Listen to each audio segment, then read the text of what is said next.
People who live together and then get married are more likely to get divorced.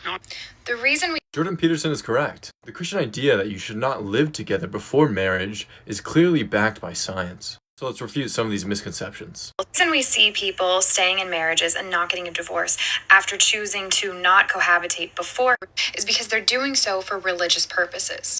The objection is one of selection bias, essentially that the kinds of people that are less likely to get divorced are less likely to cohabitate. Firstly, there have been studies that carefully control these selection variables, and the studies still found higher risk for distress and divorce. Secondly, you provide no evidence for your claim, you just make a conceptual assumption. But then you're not taking into account the health of these marriages. Just because Christians are less likely to get divorced does not mean that they have unhappier marriages. Yes, cohabiting couples are much more likely to break up than those who are married, but it's much more than that. They are more likely to experience domestic violence. They are more likely to be unfaithful to one another. They report lower levels of happiness, satisfaction, and poorer relationships with their parents. They are more likely to fight and argue.